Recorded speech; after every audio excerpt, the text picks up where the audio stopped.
الحمد لله نحمده ونستعينه ونستغفره ونؤمن به ونتوكل عليه ونعوذ بالله من شرور أنفسنا ومن سيئات أعمالنا من يهده الله فلا مضل له ومن يضلله فلا هادي له ونشهد أن لا إله إلا الله وحده لا شريك له ونشهد أن سيدنا ومولانا محمدًا عبده ورسوله صلى الله تعالى على خير خلقه محمد وعلى آله وأصحابه ومن تبعهم بإحسان إلى يوم القيامة. أما بعد فأعوذ بالله من الشيطان الرجيم. بسم الله الرحمن الرحيم.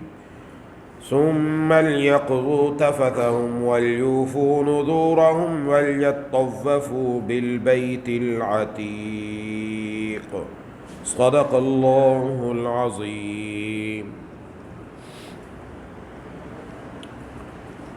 میرے دوستوں اور ساتھی، آج حج تربیت کی تیسری نشست ہے۔ اس سے پہلے ہم عمرے کا مکمل طریقہ اور اس کے بعد حج کے افعال میں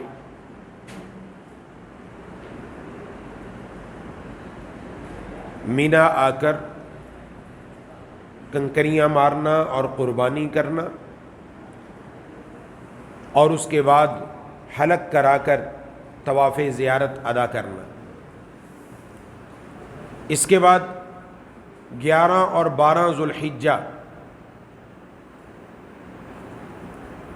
ان راتوں کے اندر مینا میں قیام کرنا سنت مؤکدہ ہے۔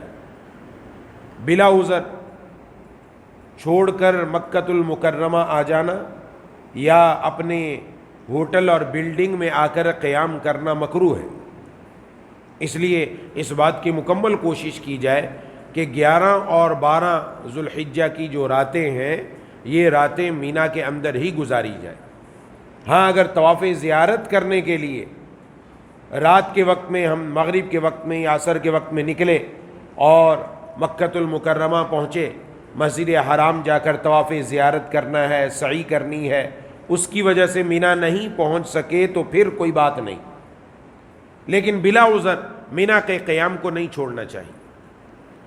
اب جو 11 اور 12 ذوالحجہ ہے اس میں کوئی اور کام نہیں ہے، صرف ایک کام ہے، وہ ہے جمرات کی رمی کرنا،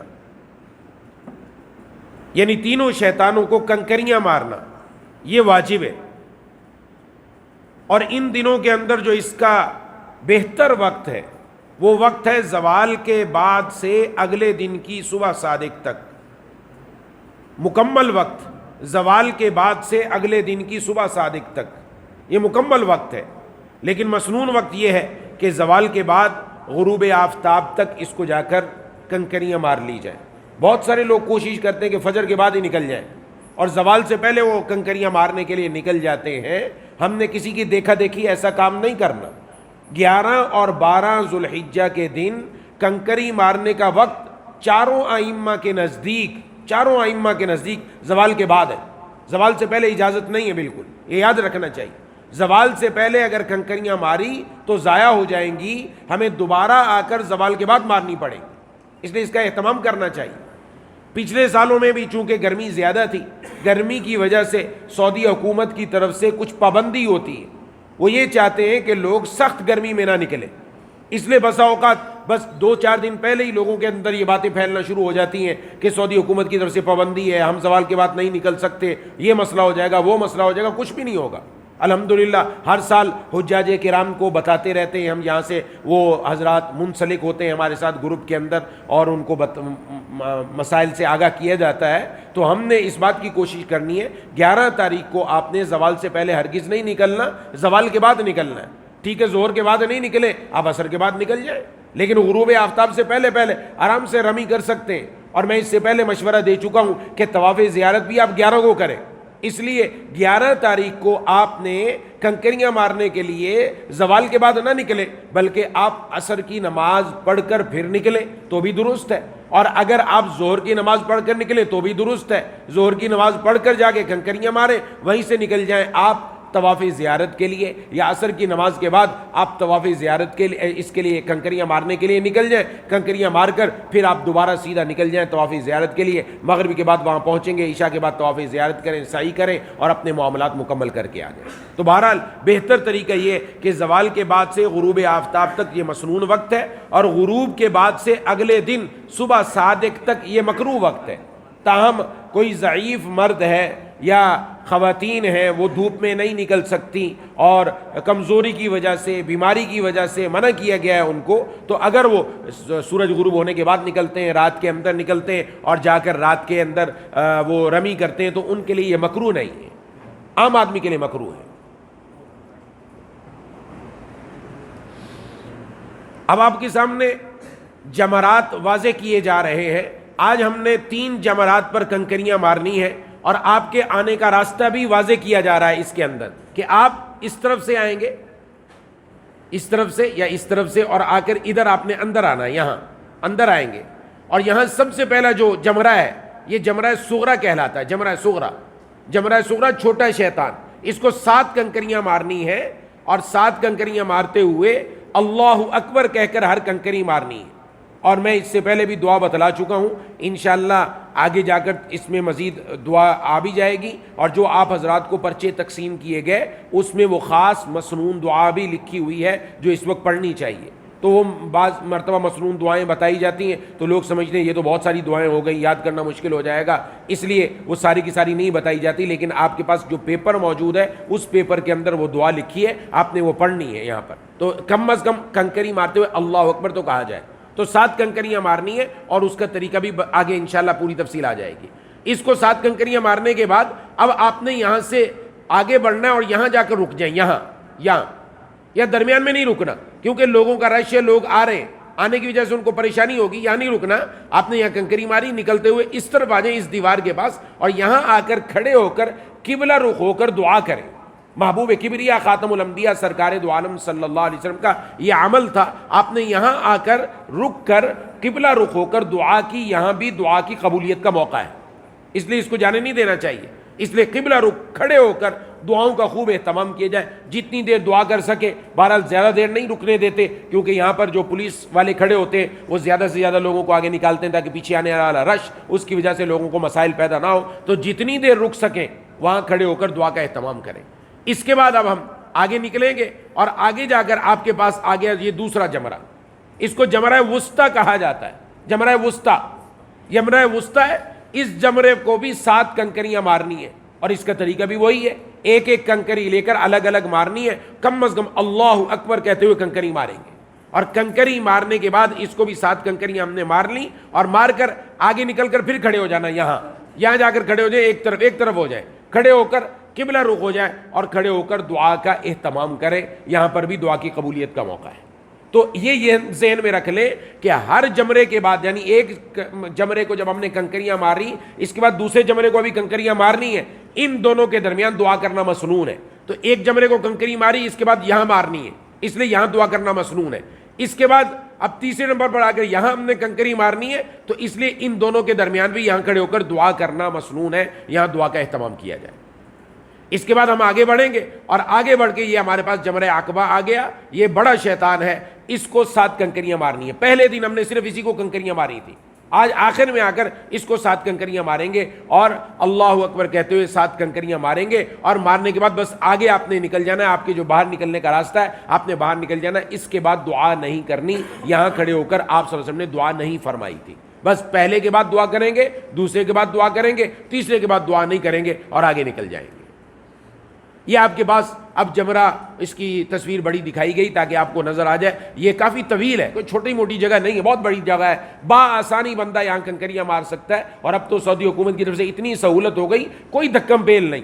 ہاں ہماری غلطی کی وجہ سے کوئی دھکم پیل ہو جائے تو الگ بات ہے، ورنہ کوئی دھکم پیل نہیں ہوتی۔ آپ آرام سے آئیں، اور آرام سے آ کر اس طرف سے آ کر دیوار کے قریب ہونا شروع ہو جائیں، دیوار کے قریب ہو کر یہاں کھڑے ہو کر کنکری ماریں گے، بآسانی کنکری اندر چلی جائے گی، کوئی مسئلہ نہیں۔ اس دیوار کو مارنی ہے، دیوار کو نہ لگے، اندر حوض میں گر جائے یہ بھی کافی ہے. اگر دیوار کو لگ کر اندر گر جائے تو بھی کافی ہے. لیکن اگر آپ نے اتنی زور سے ماری کہ دیوار کو لگ کر کنکری باہر آ گئی، باہر آ کر گری، تو یہ کنکری معتبر نہیں ہوگی، دوبارہ مارنی پڑے گی. یہاں لکھ دیا گیا کنکری انگوٹھے اور شہادت کی انگلی میں پکڑے، یہ دکھا دیا گیا آپ کو. انگوٹھے اور شہادت کی انگلی میں پکڑا اور بسم اللہ اللہ اکبر پڑھ کے کنکری مارے. کنکری جمڑے کے حوض میں گرنا ضروری ہے، اس حوض کے اندر گرنا ضروری ہے. اور دونوں طرف سے ہوتا ہے، یہاں سے بھی لوگ مارتے ہیں، یہاں سے بھی مارتے ہیں. اور بہتر یہ کہ آپ اس طرف سے آ کر مارے کہ یہ آپ کے دائیں طرف ہو تو یہ اس طرف آئیں گے تو اس طرف آ کر مارنا، یہ سنت طریقہ ہے. اگر یہاں سے جگہ نہیں ملتی یہاں سے مارتے ہیں تو بھی ٹھیک ہے، دونوں طرف سے کنکری مارنا آپ کا درست ہو جائے گا. یہاں کنکریاں مار کر میں پچھلی مرتبہ بھی بتا چکا، آپ نے پیچھے کی طرف نہیں آنا، آپ نے اس طرف نہیں نکلنا، اس طرف نہیں نکلنا، آپ نے آگے بڑھتے چلے جانا، آگے بڑھتے چلے جانا. اسی دیوار کے ساتھ ساتھ آگے بڑھتے چلے جائیں گے، یہاں جا کر باہر ہو جائیں گے. کیونکہ اگر آپ یہاں سے پیچھے کی طرف آئیں گے یا یہاں سے آپ ادھر نکلنا شروع کریں گے تو چونکہ لوگوں کا دباؤ ہے، ہر ایک کنکری مارنے کے لیے اس طرف آ رہا ہے، اس دباؤ کی وجہ سے آپ کو دھکا پڑے گا. اب آپ کہیں گے اوہو بڑا مشکل ہو گیا، بڑے دھکے لگتے ہیں. یہاں کوئی دھکا نہیں لگتا، ہماری غلطی کی وجہ سے دھکا لگ رہا ہے کہ میں غلط نکل رہا ہوں. مجھے یہاں سے نہیں نکلنا، مجھے یہاں سے پیچھے نہیں آنا، یہاں سے اس طرف نہیں نکلنا، میں نے یہاں سے نکلتے نکلتے آہستہ آہستہ یہاں سے باہر ہونا ہے. یہ یاد رکھیے گا، ہر ایک چیز کا ایک طریقہ ہوتا ہے، اس طریقے کو فالو کریں گے تو آپ کو کوئی پریشانی نہیں ہے. یہ تو 2 دن کی جو تھی، 11 تاریخ کو 12 تاریخ کو، دونوں دن آپ نے زوال کے بعد ہی کنکریاں مارنی ہے اور تینوں شیاطین کو مارنی ہے، اور تینوں کو مارنے کا طریقہ بتا دیا گیا. اب 13 ذو الحجہ اگر ہم مینا کے اندر ٹھہرتے ہیں، جناب نبی کریم صلی اللہ علیہ وسلم نے 13 ذو الحجہ کو بھی کنکریاں ماری. افضل طریقہ یہی ہے، 12 کو کنکریاں مار کر آپ جائیں نہیں، واپس آ کر مینا میں قیام کریں، 13 کو مار کر پھر نکلیں. اب بعض لوگ اس وقت بھی بہت زیادہ ہو جاتا ہے اور خیموں میں شور شروع ہو جاتا ہے کہ جی اگر آپ آج نہیں گئے تو کل آپ کو بسیں نہیں لے کر جائیں گی اور یہ ہو جائے گا اور وہ ہو جائے گا. بہت ساری باتیں ہوتی ہیں، لوگ گھبرا جاتے ہیں کہ نہیں نکلو نکلو نکلو. کوئی نکلنے کی ضرورت نہیں، آپ آرام سے بیٹھے، کوئی مسئلہ نہیں ہوگا، کھانا بھی ملے گا، سب چیزیں ملیں گی، آپ کی رہائش کا انتظام ہوگا، کوئی ایسی پریشانی کی بات نہیں. کوئی آپ کو جبر نہیں ہے، زبردستی نہیں کہ آج ہی نکل کر سارے بھاگ جاؤ، نہیں. آپ جو ٹھہرے گا وہ افضل طریقے پر عمل کرے گا، ثواب بھی پائے گا. اس لیے پورا طریقہ بتایا جا رہا ہے. اگر کوئی شخص 12 ذو الحجہ کو مینا ہی میں ٹھہرا اور مکہ مکرمہ نہیں گیا، یہاں تک کہ 13 ذو الحجہ کی صبح صادق ہو گئی، تو اب 13 ذو الحجہ کی رمی بھی واجب ہو گئی. اب اس کو جانے کی اجازت نہیں ہے، 13 ذو الحجہ کی رمی کرے گا تب جائے گا. ہاں اگر آپ جانا چاہتے تو 12 ذو الحجہ کو مغرب تک آپ نکل جائیں، مغرب تک نکل جائیں، آپ باہر ہو جائیں گے. لیکن اگر آپ نہیں نکلتے، یہیں رہتے اور 13 ذو الحجہ کی صبح صادق ہو گئی تو اب 13 ذو الحجہ کی رمی بھی واجب ہو گئی. اب 13 کی جو رمی کا وقت ہے وہ صبح صادق سے لے کر غروب آفتاب تک ہے. اس کا وقت صبح صادق سے لے کر غروب آفتاب تک، زوال کے بعد غروب آفتاب تک مسنون ہے. یہاں بھی آپ فجر کی نماز پڑھیں، آرام کریں، اپنے خیمے میں دعائیں کریں. یہ جو 3 دن یہاں رہنا ہے نا، یہ بھی معمولی نہ سمجھا جائے. یہ بھی رہ کر اللہ سے دعائیں مانگنے کا، اللہ تبارک و تعالیٰ سے آہوزاری کا، اللہ تبارک و تعالیٰ کے سامنے نوافل کا، تلاوت کا، تسبیحات کا، یہ سارا موقع ہے ہمارے پاس، بڑا زبردست موقع.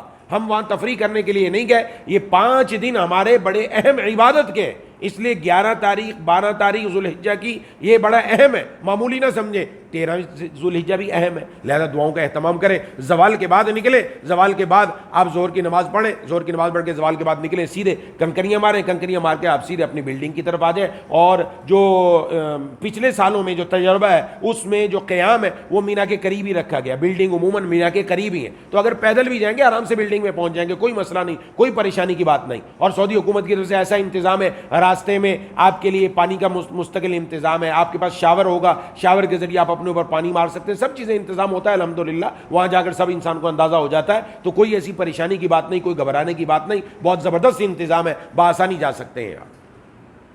صبح صادق سے زوال تک مکروہ ہے، یعنی آپ نے 13 ذو الحجہ کی صبح صادق کی اور اس کے بعد فجر کی نماز پڑھی، نماز پڑھ کے آپ چلے جائیں، کنکریاں مار لیں، ہو جائیں گی، لیکن مکروہ ہے. مکروہ ہے. مسنون یہ ہے کہ آپ زوال کے بعد جائیں، اور کوشش یہ کرنی چاہیے کہ حج کے میرے تمام اعمال سنت کے مطابق ہوں. حج کے اعمال جتنے سنت کے مطابق ہوں گے اتنے حج کے انوارات ہمارے اندر آئیں گے، اور اس کی برکات سے اللہ بقیہ زندگی انشاءاللہ بدل کر رکھ دیں گے. اور یہ تہیہ کر کے جانا ہے کہ انشاءاللہ یہ حج میری زندگی کو بدل دے گا. انشاءاللہ بدلے گا تب جب میں وہاں جا کر بدل جاؤں. میں بدل گیا تو انشاءاللہ زندگی بدل گئی. اب آخری واجب ہمارا رہ چکا ہے، وہ ہے طواف وداع. طواف وداع یہ واجب ہے، اور طواف وداع کے لیے احرام کی ضرورت نہیں، عام لباس ہی میں طواف وداع کیا جا سکتا ہے۔ چونکہ اب عام لباس ہے تو طواف وداع میں ہم نے استوا نہیں کرنا، استوا احرام کی حالت میں ہوتا ہے، یہاں رمل بھی نہیں کرنا، کیونکہ اس طواف کے بعد ہم نے سعی بھی نہیں کرنی، اس لیے نہ استوا ہوگا نہ رمل ہوگا، اس کے بعد سعی بھی نہیں ہوگی۔ یہ یاد رکھیے، طواف وداع کا آگے طریقہ مکمل آ رہا ہے، ہر نفلی طواف جو آپ نے کرنا ہے اس کا طریقہ، طواف وداع کا طریقہ ایک ہی ہے، اور یہ کوئی ضروری نہیں ہے کہ میں نے آج وہاں سے نکلنا ہے تو میں آج ہی طواف وداع کروں، نہیں، اس سے پہلے بھی میں کر سکتا ہوں۔ ان لوگوں کے لیے مشورہ جن کی فلائٹ واپسی کی جلدی ہے، یعنی جو ابھی شروع کی فلائٹ میں جا رہے ہیں، انہوں نے حج ختم ہوتے ہی ان کی فلائٹ واپسی کی شروع ہو جائے گی، اور ان دنوں کے اندر وہاں سے بلڈنگ سے آپ کے حرم شریف کے لیے کوئی بس نہیں چلتی، اس لیے وہاں سے حرم شریف تک جانا مسئلہ ہوتا ہے، پریشانی بنتی ہے، خاص طور پر ضعیف ہوں، عورتیں ہوں، ان کے لیے ہم مشورہ دے رہے ہیں کہ جس دن آپ طواف زیارت کرنے جائیں، آپ کی واپسی اگر جلدی ہے، آپ کے پاس موقع نہیں ہے، تو طواف زیارت کر کے سعی کر کے آپ واپس آئیں، واپس آ کر طواف وداع کریں، آپ نے واپس مینا نہیں آنا، طواف وداع کریں، طواف وداع کر کے پھر مینا کی طرف آئیں، کیونکہ آپ کے پاس اس کے بعد موقع نہیں ملے گا، آپ واپس آئیں گے اپنی بلڈنگ کی طرف، اور بلڈنگ میں آ کر بھی آپ کو 3 دن 4 دن ٹھہرنا پڑے گا، 5ویں دن جا کر بسیں سٹارٹ ہوں گی، اور جب تک آپ کی واپسی شروع ہو جائے گی آپ کے پاس موقع نہیں ملے گا، آپ پریشان ہو جائیں گے۔ اس لیے یہ مشورہ دیا جاتا ہے ان حضرات کو کہ جو شروع کی فلائٹ میں جا رہے ہیں، 18 تاریخ سے جن کی فلائٹ ہے، 19 20 21 22 23 24، یہ سارے واپس جلدی آنے والے ہیں، ان کی فلائٹیں جلدی شروع ہو جانی ہیں واپسی کی، اور ان کو پھر موقع نہیں ملتا تو پریشان ہوتے ہیں، اس لیے اپنی فلائٹس کو دیکھ کر آپ بعد میں بھی مشورہ کر سکتے ہیں ہم سے کہ ہماری فلائٹ فلاں تاریخ کی واپسی کی ہے، اس درمیان ہمیں موقع ملے گا کہ نہیں ملے گا۔ ٹھیک ہے، ایک بات تو یہ ذہن میں رکھیں۔ دوسرا یہ کہ مثلا میں نے طواف وداع کر لیا، طواف وداع کرنے کے بعد مجھے موقع مل رہا ہے اس کے بعد بھی کہ میں نفلی طواف کروں تو کر سکتا ہوں، کر سکتا ہوں۔ یہ نہیں سوچنا چاہیے میں تو طواف وداع کر چکا، اب شاید میں حرم نہیں جا سکتا، اب میں کوئی نفلی طواف نہیں کر سکتا، ایسی کوئی بھی بات نہیں ہے۔ آپ طواف وداع کے بعد نفلی طواف کر لیں، جو بھی نفلی طواف کرتے چلے جائیں گے، جو آخری ہمارا نفلی طواف ہوگا وہ خود بخود طواف وداع بن جائے گا، اس کے لیے الگ سے نیت کی بھی ضرورت نہیں ہوتی، تو پریشان ہونے کی ضرورت نہیں ہے۔ بس یہ ذہن میں رکھنا ہے طواف زیارت کے بعد ایک طواف ہمارا اور ہوگا، اب وہ آپ کے اوپر ہے کہ آپ نے وہ کس دن کرنا ہے، جس دن بھی وہ کریں گے وہ طواف وداع خود بخود بن جائے گا آپ کا۔ عورتوں کے لیے یہاں پر ایک خاص حکم آ رہا ہے کہ عورتوں کے لیے بھی طواف وداع واجب ہے، لیکن اگر کسی عورت کے مخصوص ایام شروع ہو جائیں اور اس کی مکہ مکرمہ سے جانے کی تاریخ آ جائے اور اس عورت نے اب تک طواف وداع نہیں کیا تو اب اس عورت پر طواف وداع واجب نہیں۔ طواف وداع عورت ایسی عورت کے لیے کہ جس کو ناپاکی کے ایام شروع ہو گئے اور اب پاکی نہیں آنی، اب اس کی فلائٹ واپسی کی ہے تو بغیر طواف وداع کیے ہوئے آ سکتی ہے، یہ طواف وداع۔ لیکن طواف زیارت میں ہم بتا چکے، طواف زیارت کیے بغیر کوئی واپس نہیں آئے گا اپنے ملک۔ طواف زیارت کرنا مردوں کے ذمہ بھی ضروری، عورتوں کے ذمہ میں بھی ضروری ہے، جب تک وہ نہیں کریں گے تب تک انسان احرام کی حالت سے مکمل طور پر نہیں نکلے گا۔ اگر خدا نہ خواستہ کوئی بندہ طواف زیارت کیے بغیر واپس اپنے ملک آ جاتا ہے، اس کے ذمہ لازم ہے وہ دوبارہ واپس جائے اور واپس جا کر طواف زیارت کر کے آئے۔ کوئی دم وم سے کوئی کام نہیں ہونا، وہاں طواف زیارت کرنا پڑے گا، اور تاخیر کی وجہ سے دم تو لازم ہوگا لیکن طواف کا کوئی بدل نہیں۔ یہ شروع میں ہم بیان کر کے آ چکے کہ حج کے جو فرض ہیں، فرض چھوٹ گیا تو حج ختم ہو گیا، حج گیا آپ کا، دوبارہ آپ کو وہ عمل کرنا پڑے گا، اس لیے طواف زیارت چھوڑ کے ہرگز آنے کی اجازت نہیں۔ اور خواتین کو ہم اس وقت مشورہ دے چکے کہ انہوں نے کیا کرنا ہے۔ اب طواف وداع کرنا ہے، اب طواف وداع کی نیت کس طرح کرنی ہے، اس کے لیے آپ کے سامنے دوبارہ بیت اللہ شریف ہے، اور بیت اللہ شریف میں حجر اسود سامنے ہے۔ حجر اسود سامنے ہونے کی نشانی یہ ہے کہ یہ جو سبز لائٹ ہے، گرین لائٹ ہے، یہ آپ کی پشت پر ہونی چاہیے، یہ ہم نے دکھا دیا تھوڑا سا پہلے۔ بس دائیں طرف آپ کے حجر اسود ہو، آپ بائیں طرف کھڑے ہوں اور حجر اسود کی طرف رخ کر کے آپ نے سب سے پہلے نیت کرنی ہے، اور نیت یہ کرنی ہے، اے اللہ میں آپ کی رضا کے لیے طواف کی نیت کرتا ہوں اور آپ اس کو میرے لیے آسان کر دیں اور قبول فرما لیں۔ اب نیت کے بعد فوراً تھوڑا سا آگے کھسک جائیں، اس طرح کھسک جائیں کہ جو گرین لائٹ ہے وہ آپ کے بالکل پشت پر ہو۔ اب بسا اوقات بعض لوگوں کو وہم ہو جاتا ہے پتہ نہیں وہ پیٹھ پر تھی کہ نہیں تھی، میرے ہاتھ پورے حجر اسود کی طرف تھے کہ نہیں تھے۔ ہر آدمی اپنے اعتبار سے اپنی کوشش پوری کرے کہ میں حجر اسود کے سامنے ہوں، میں نے اپنی کوشش پوری کر لی، میں بری و ذمہ ہوں، اب اللہ تبارک و تعالیٰ اس کو قبول فرمائیں گے۔ میں نے اپنی کوشش پوری کرنی، وسوسہ نہیں رکھنا۔ اب سب سے پہلے استقبال ہے، شروع کے اندر جب طواف کرتے ہیں 2 مرتبہ ہاتھ اٹھاتے ہیں. پہلی مرتبہ ہاتھ اٹھانے کو استقبال کہتے ہیں, لیکن پہلی مرتبہ جب ہاتھ اٹھائے جائیں گے تو آپ کے سامنے دکھایا جا رہا ہے نماز کی طرح مرد کانوں تک اور خواتین کندھوں تک دونوں ہاتھ اٹھائیں اور یہ کہیں بسم اللہ اللہ اکبر وللہ الحمد, اور ہاتھ چھوڑ دینے ہیں, ہاتھوں کو چومنا نہیں ہے. یہ ابھی استقبال ہوا ہے ہمارا. اس کے بعد اب دوسرے نمبر پر استلام ہے. استلام یہی کھڑے کھڑے. اب آپ نے دوبارہ دونوں ہاتھ اس طرح اٹھانے جس طرح گویا کہ وہ دونوں ہاتھ آپ کے حجر اسود پر رکھے ہوئے اور حجر اسود پر رکھے ہوئے اس طرح اٹھانے, اور اٹھا کر اب آپ نے اس طرح پڑھنا ہے بسم اللہ اللہ اکبر وللہ الحمد, اور اپنی ہتھیلیوں کو چوم لینا ہے. یہ ہاتھ آپ کے ایسے اٹھے ہوئے ہوں گے, ایسے یہ سینے کے مقابلے میں اس طرح ہاتھ اٹھے ہوئے ہوں گے, گویا حجر اسود پر رکھے ہوئے اگرچہ نہیں ہے لیکن ایسے رکھے ہوئے, اور یہ ہاتھوں کو ملانا ہے. یہ ہتھیلی ہے ہماری, یہ ہتھیلی, اس ہتھیلی کو آرام سے چوم لینا, آواز پیدا نہ ہو, بس یہ چوم لیا. اب اس کے بعد ہم نے تھوڑا سا مڑنا ہے, اپنا بیت اللہ کو بائیں طرف رکھ کر طواف شروع کرنا ہے. یہ آگے آپ کے سامنے اب طواف شروع کرنے کا طریقہ کہ یہاں ہم نے حجر اسود کے سامنے کھڑے ہو کر یہاں نیت کر لی. اب آپ نے اس طرف رخ کرنا ہے اور آپ نے چل پڑنا ہے, اور بیت اللہ کے ارد گرد آپ نے ایک چکر مکمل لگانا ہے. ایک چکر لگائیں گے. اب نہ رمل کرنے کی ضرورت ہے نہ استباء کی ضرورت ہے. یہ آپ کا طواف شروع ہو گیا, یہاں آئیں گے ایک چکر مکمل, پھر دوسرا چکر. ہر دفعہ جب بھی حجر اسود پر آنا ہے ہاتھ اٹھا کر استلام کا اشارہ کریں, ہاتھ اٹھا کر استلام کا اشارہ کریں, بسم اللہ اللہ اکبر وللہ الحمد پڑھیں اور ہاتھ چوم لیں. اور یہاں ایک بات میں تھوڑی سی توجہ دلانا چاہتا ہوں, وہ اس بات کی طرف متوجہ رہیں کہ جب دوسری مرتبہ, تیسری مرتبہ, چوتھی مرتبہ, پانچویں مرتبہ, چھٹی مرتبہ, ساتویں مرتبہ یہ ہم نے استلام کرنا ہے ہر چکر کے شروع میں, تو پہلی مرتبہ تو رک کر کیا, دوسری مرتبہ رکیں گے نہیں, چلتے چلتے آپ نے دونوں ہاتھ اٹھانے, صرف سینہ اور آپ کا چہرہ پھرے, آپ اس طرح چل لیں, آپ نے اس طرح کرنا ہے. یہ آپ کا سینہ پھرے اس طرف, اور یہ بس باقی اسی طرح سیدھا ہے, بس یہ اس طرح گویا ہاتھ اٹھا کے اس طرح رکھے, چوما اور چل پڑے. بس چلتے چلتے یہ عمل ہوگا, رکنا نہیں ہے آپ نے. دوسرے میں, تیسرے میں, چوتھے میں, پانچویں میں, ہاں آخری جو ہوگا جب 7واں چکر آپ کا مکمل ہو جائے گا, اب چونکہ ہم نے کرنا نہیں ہے, اب 8ویں استلام کرنا ہے, 8ویں مرتبہ رک جائیں گے, رک کر استلام کریں گے بیت اللہ کی طرف رخ کر کے, اس کے بعد پھر آپ کا طواف مکمل ہو جائے گا. طواف کرتے وقت جب رکن یمانی کے اس کونے پر پہنچے تو رکن یمانی پر نہ ہاتھ لگائیں نہ دور سے اشارہ کریں, بلکہ ایسے ہی گزر جائیں.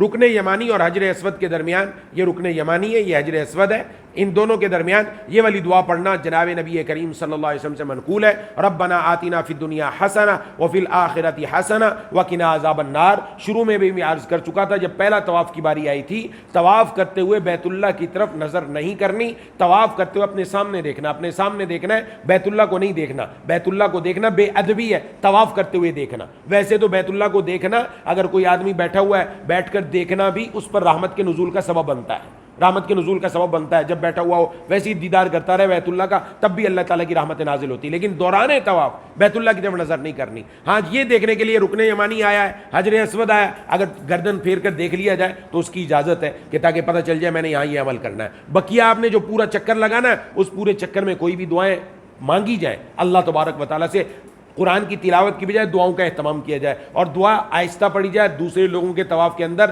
مسئلہ نہ ہو. خواتین کو چاہیے وہ جب مطاف میں طواف کرے تو مردوں سے دور ہٹ کر کریں, تاکہ مردوں سے ان کا جسم نہ ٹکرائے, کیونکہ مردوں سے جسم کا ٹکرانا یہ گناہ ہے, اس سے بچنا ضروری ہے.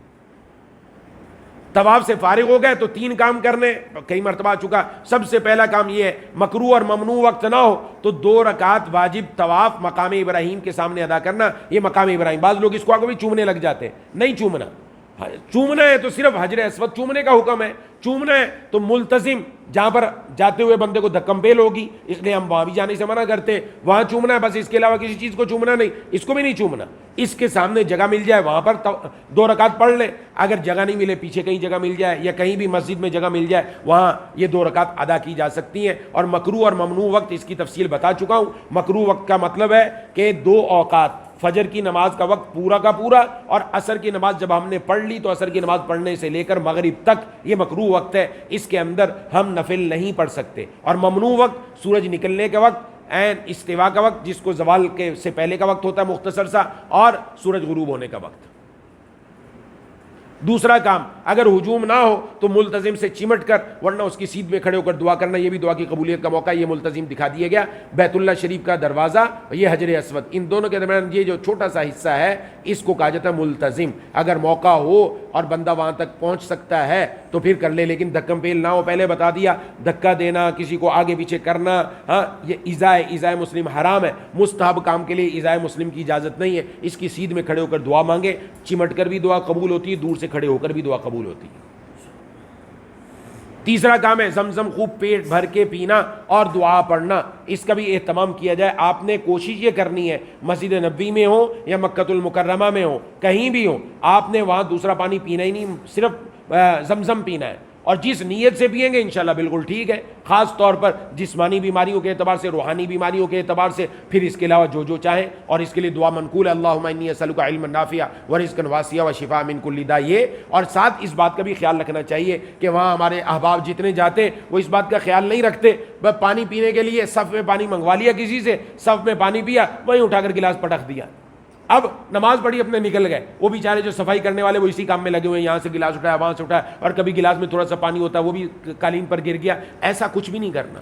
دیکھیں ہم جا رہے ہیں وہاں اپنے اخلاق درست کر کے جانا ہے. اخلاق ایسے بنائیں ہماری ذات سے دوسروں کو تکلیف نہ پہنچے. اس کے ساتھ انہوں نے انتظام کر رکھا ہے باقاعدہ. یہ ایک طرف صاف ستھرے گلاس لگے ہوئے، تو یہ دوسرا جو خانہ خالی ہے نا، یہاں سے آپ نے گلاس لیا پانی پیا یہاں سے، اور یہ خالی گلاس جب پانی پی گئے اس میں ڈال دیں بس. اور کیا کام کرنا ہے؟ صاف ستھرا کام ہوگا. کوئی بھی پانی نیچے نہیں گرائے، آرام سے پیئے، اس طرح پیئے نیچے نہ گرے کہ تاکہ پریشانی نہ ہو. جو جتنا اچھا کرے گا اللہ تعالیٰ دیکھ رہے ہیں، اس کے لیے ویسا اچھا ہوگا. وہاں جا کر خود اپنے اخلاق ایسے بنانے، ہم اپنے آپ کو ثابت کریں ہم ایسے مسلمان ہیں جو اپنی ذات سے دوسرے کو تکلیف نہیں پہنچاتے. محبوب کبریا خاتم الانبیاء سرکار دو عالم صلی اللہ علیہ وسلم رات کو تہجد کے وقت اٹھتے ہیں تو اماں عائشہ رضی اللہ تعالیٰ عنہ فرماتی ہیں آپ آہستہ سے اٹھتے، بخاری شریف کی روایت ہے، آہستہ سے اٹھتے، آہستہ سے آپ اپنا جوتا مبارک پہنتے، آہستہ سے آپ باہر نکل جاتے تاکہ میرے اٹھنے سے کسی کو تکلیف نہ پہنچے. حالانکہ کون ہے یہ؟ ازواج مطہرات ہیں، وہ ہیں جو آپ صلی اللہ علیہ وسلم پر اپنی جان چھڑکا کرتی تھی، جان چھڑکا کرتی تھی. لیکن آپ نے ان کو بھی تکلیف دینا گوارا نہیں کیا، حالانکہ ان کو تکلیف نہیں ہوتی. وہ تو سمجھتی ہماری سعادت ہے کہ حضور صلی اللہ علیہ وسلم کی خدمت کا موقع مل گیا. تو مجھے اور آپ کو کیسا رہنا چاہیے؟ یہ میں یہاں کا بھی عرض کر رہا ہوں، اپنے کمروں میں رہیں. پچھلی مرتبہ میں نے عرض کر دیا، یہ بار بار اس بات کی اس لیے تلقین کی جاتی ہے کہ اب ظاہر ہے کہ حج کے اندر ہر چیز کی ہم پوری تربیت نہیں بتا سکتے. حج سیکھے، یقیناً سیکھنا ہے، یہ بھی سنت کے مطابق کرنا ہے، اور وہاں رہنا بھی اپنے آپ کو ایسا ہے کہ ایک زندگی معاشرت کا حصہ ہے، میری ذات سے تکلیف نہ پہنچے، میری ذات سے فائدہ ہی فائدہ پہنچے. اب الحمدللہ ہمارا طواف وداع مکمل ہو گیا. مکۃ المکرمہ میں رہیں، آداب کا مکمل خیال رکھیں، زیادہ سے زیادہ نفلی طواف کریں، زیادہ سے زیادہ کوشش کریں نفلی طواف کی. نفلی نماز سے افضل نفلی طواف ہے. یاد رکھیے طواف والی عبادت دنیا میں کہیں نہیں ہو سکتی. نفلی نماز دنیا میں کہیں بھی آپ پڑھ سکتے ہیں، نفلی طواف کہیں نہیں ہو سکتا. اس لیے طواف کے اوپر زور دینا ہے آپ نے. کوشش تو یہ کرنا ہے کم از کم ایک طواف تو روز ہو. میں کم از کم عرض کر رہا ہوں، ورنہ ایسے افراد بھی ہیں روز 7 طواف کرتے ہیں ماشاءاللہ، کوئی 10 طواف کرتا ہے. ایسے لوگ ہمت والے خوب آگے بڑھتے ہیں. ابھی زیادہ نہیں بتاتا، پھر کہیں گے اتنے زیادہ کیسے کر لیتے. بعض ایسے بھی لوگ ہیں، مردوں میں بھی خواتین میں بھی. لیکن آپ نے اتنا کام کرنا ہے کہ میری ذات ایسی نہ ہو میں نے جوش میں آ کے پہلے دنوں کے اندر خوب طواف کر لیا اور جب آیا حج کا موقع اب میں گر گیا، جسم نے جواب دے دیا، پاؤں میں چھالے پڑ گئے، اب حج کے لیے میں تیاری نہیں ہوں. ایسا بھی نہیں کرنا.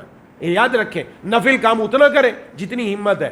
ایسا نہیں کہ میرا فرض ہی چھوٹ جائے. ہاں جب فرض ادا ہو گیا اس کے بعد اب میرے پاس موقع ہے، اب آپ ٹھیک ہے جوش میں تو کر سکتے ہیں کیونکہ اب اس کے بعد کوئی فرض آپ کے ذمہ باقی نہیں ہے. ٹھیک ہے آپ کوشش کریں کہ زیادہ سے زیادہ نفلی طواف کریں، اس سے پہلے بھی آپ نے نفلی طواف کرنا ہے. جی تلاوت ذکر و اذکار میں اپنا وقت لگائیں. مکۃ المکرمہ میں کوشش کریں، میں بتاتا رہتا ہوں کم از کم ایک قرآن کریم مسجد حرام میں بیٹھ کر ختم ہونا چاہیے. لیکن ایک قرآن بہت کم ہے. جو جا رہے ہیں ہم میں سے اکثر جو لانگ پیکج میں جا رہے ہیں صرف 8 دن یا 9 دن انہوں نے مدینہ رہنا ہے، ان کے 40 دن 42 دن ہے، بقیہ سب دن ان کے 30 دن انہوں نے گویا کہ وہاں رہنا ہے مکۃ المکرمہ میں. 30 دن میں ایک قرآن نہ 30 دن کے اندر تو کئی قرآن ختم ہونے چاہیے. 10 اعتکاف کے اندر جو لوگ 10 دن کے لیے بیٹھے، ایسے ایسے افراد بھی تھے جنہوں نے روزانہ کے اعتبار سے ایک ایک قرآن ماشاءاللہ مکمل کیا اعتکاف میں. اور وہاں ہم گئے ہی اس کے لیے، فارغ ہیں کوئی ذمہ داری نہیں ہے، نہ کھانے کی فکر ہے، نہ پینے کی فکر ہے، کچھ بھی نہیں، انتظام سارا ہو رہا ہے، کھانا بھی موجود ہے، پینا بھی موجود ہے، میں اپنی ترتیب ایسی بناؤں نا کہ میرا سارا وقت مسجد حرام میں گزرے اور مسجد حرام میں رہوں اور اللہ کے قرآن کے ساتھ میں جڑ جاؤں، تو سبحان اللہ، وہاں سے جڑ کر آیا تو زندگی بھر اللہ کے قرآن سے جو جڑ گیا نا، اس کی دنیا بھی بنے گی، آخرت بھی بنے گی۔ آج سب سے بڑا المیہ ہمارا یہ قرآن میرے اور آپ کے لیے آیا ہے، ہم ہی اس کے ساتھ جڑے ہوئے نہیں ہیں، اس لیے قرآن کریم کے ساتھ پورا مضبوط تعلق، اور اس کے علاوہ تلاوت کر کے اب تھک گئے تھوڑا سا، ٹھیک ہے، وہیں آرام سے ایک جگہ بیٹھ جائیں، ذکر و اذکار میں لگ جائیں، تسبیحات میں لگ جائیں، لیکن گپ شپ نہیں ہو، موبائل کا استعمال نہیں ہو۔ اب موبائل میں فیس بک چلائی ہوئی ہے، یوٹیوب چلائی ہے، ظاہر ہے فیس بک چلے گی، اس میں ننگی اور گندی تصویریں دائیں بائیں چلیں گی، یوٹیوب میں بھی یہی ہوگا، اپنی مرضی سے تو کچھ نہیں کر سکتے۔ اور مسجد حرام میں بیٹھ کر نعوذ باللہ ایسا کام ہو جہاں عبادت کی فضیلت بڑھ جاتی ہے، ثواب بڑھ جاتا ہے، وہاں اللہ کی نافرمانی کا وبال بھی بہت بڑھ جاتا ہے، اس سے بہت بچنا چاہیے۔ ہرگز سوشل میڈیا تو آپ نے جا کر وہاں کھولنا ہی نہیں ہے، کیونکہ اس کو کھولنا اپنے آپ کو پھنسانے کے مترادف ہے، خدا کے لیے اس کی طرف توجہ کریں، اس طرف آپ نے کرنا ہی نہیں۔ ہم جس مقصد کے لیے گئے میں وہ مقصد تو حاصل کروں، اگر زیادہ عبادت نہیں ہو سکتی تو گناہ تو نہ کم از کم ہو کہ جس کی وجہ سے میری عبادت بھی ضائع ہو جائے۔ مکہ والوں کی اور مکہ کی چیزوں کی برائی ہرگز بیان نہ کریں، بھئی یہ تو مکہ والے ایسے ہوتے ہیں، یہ تو ایسے ہوتے ہیں، نہیں، کسی کی برائی نہیں کرنی، ہم اپنے آپ کو دیکھیں، ہمارے اندر دسیوں باتیں ایسی ہیں، اگر میں کسی ایک کی طرف ایک انگلی سے اشارہ کرتا ہوں تو 4 انگلیاں میری طرف ہیں، وہ میری طرف بھی اشارہ کر رہی ہیں، ایک برائی اس کے اندر، 4 میرے اندر موجود ہے۔ میں اپنی برائیوں کی طرف دیکھوں، کسی کی برائی ہرگز نہیں بیان کرنی، پاکستان میں آ کر بھی برائی نہیں کرنی، اچھائی بیان کرنی، کسی کی برائی نہیں کرنی۔ اب اس کے بعد آخر میں سفر مدینہ منورہ سفر محبت ہے، اور الحمدللہ شروع کی جتنی فلائٹیں جا رہی ہیں وہ سب کی سب مدینہ منورہ میں جا رہی ہیں، اللہ تبارک و تعالیٰ توفیق عطا فرما رہے ہیں۔ اس لیے جو حضرات جن کی پہلی شروع کی فلائٹیں اور مدینہ کی ہیں وہ نیت رکھیں کہ جناب نبی کریم صلی اللہ علیہ وسلم کے روضے پر حاضری اور آپ صلی اللہ علیہ وسلم کے سامنے سلام عرض کرنے کے لیے اور وہاں جانے کے لیے ہم یہ سفر کر رہے ہیں، تو یہ سفر بھی باعث برکت ہے، یہ سفر محبت ہے۔ جی، سفر کے دوران خوب محبت سے درود شریف پڑھتے رہیں۔ مدینہ منورہ کا سفر روضہ اقدس صلی اللہ علیہ وسلم کی زیارت کی نیت سے کریں، نیت ہے اللہ میں سرکار دو عالم صلی اللہ علیہ وسلم کے روضہ اقدس صلی اللہ علیہ وسلم کی زیارت کے لیے مدینے کا سفر کرتا ہوں، آپ اس کو قبول فرما لیں۔ یہ ہمارے اندر کوتاہی رہتی ہے، یہاں سے جب بیٹھیں گے جہاز میں درمیان میں باتیں چلتی رہیں گی، وہاں بھی باتیں، مدینہ منورہ پہنچ کے باتیں، نہیں، درود شریف پڑھیں، کوشش کریں کہ مدینہ شریف تک پہنچتے 10,000 مرتبہ میرا درود شریف مکمل ہو چکا ہو، یہ کوشش کریں۔ اور ایک عمل جو بزرگوں کا ہے، کوئی کرنا چاہے تو بہت اچھا، اس کے جو نتائج ہیں بہت اچھے نکلتے ہیں، کہ سورہ کوثر 1000 مرتبہ مدینہ شریف پہنچنے تک آپ پڑھ لیں، بآسانی پڑھ سکتے ہیں سورہ کوثر، کوئی لمبا کام نہیں ہے، اور پڑھ کر نیت کریں اللہ اس کا سارا ثواب جناب نبی کریم صلی اللہ علیہ وسلم کو میں نے ہدیہ کر دیا، انشاءاللہ وہاں جا کر اس کے کچھ اثرات آپ کو الگ ہی نظر آئیں گے جو بتائے نہیں جا سکتے۔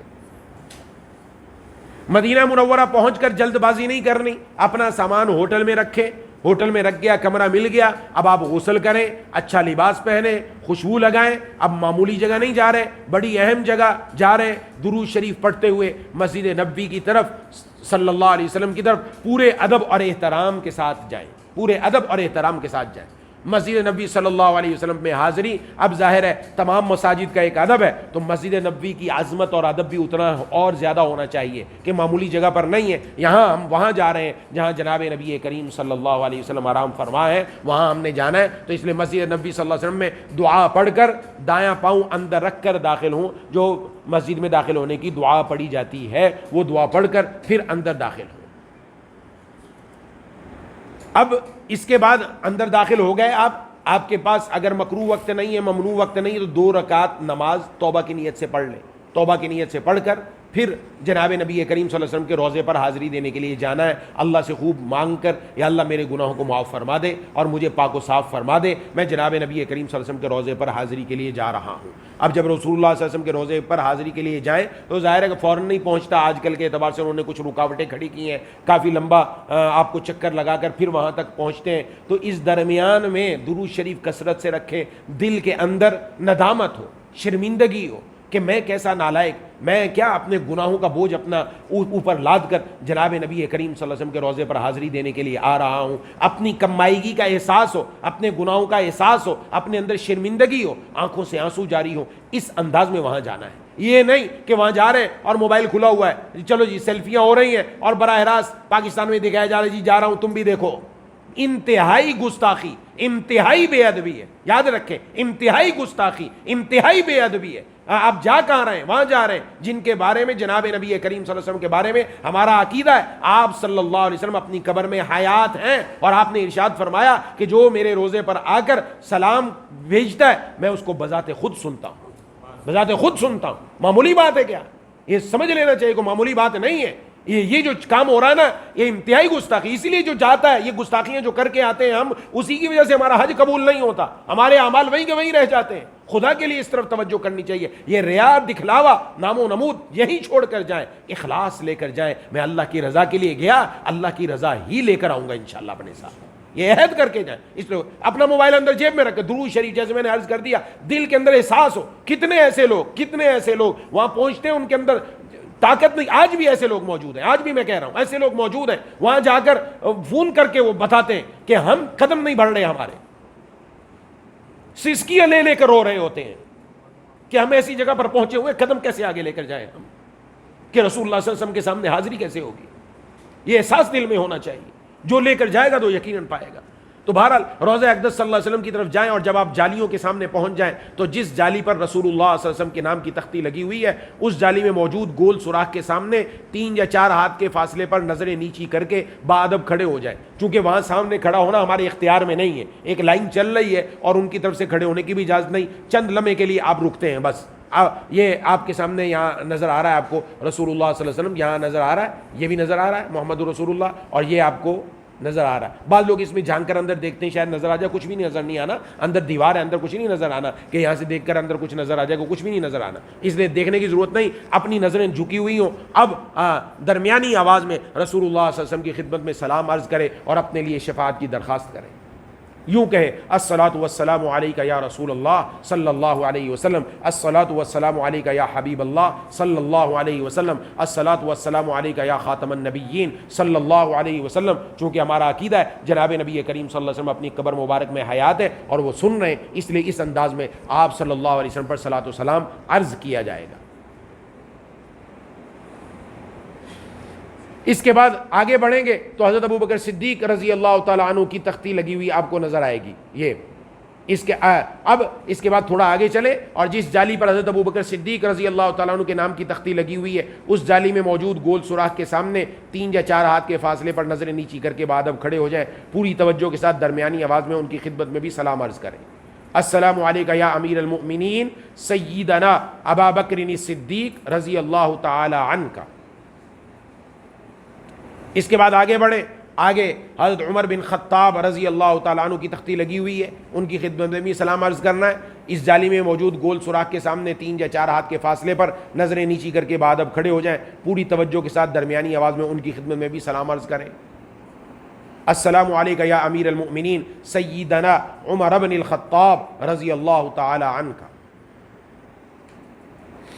دوسروں کی طرف سے سلام عرض کرنے کا طریقہ، اگر دوسروں کی طرف سے سلام عرض کرنا ہو تو اس کے لیے بھی اس طرح روضہ مبارک کی جالی کے سامنے حاضر ہو کر یوں سلام عرض کریں. بعض لوگ ہوتے ہیں میں نے کہا نہیں وہ میری طرف سے سلام عرض کر رہا ہے، وہاں نہیں کرنا چاہیے، نہیں کرنا چاہیے. یہ بے ادبی ہے، یہ بے ادبی ہے. ہاں اگر کوئی کہہ دے کہ میرا سلام جا کر آپ عرض کر دیں، میں یہاں لفظ عرض کہہ رہا ہوں اس لیے بعض لوگ کہتے ہیں میرا سلام پیش کر دینا.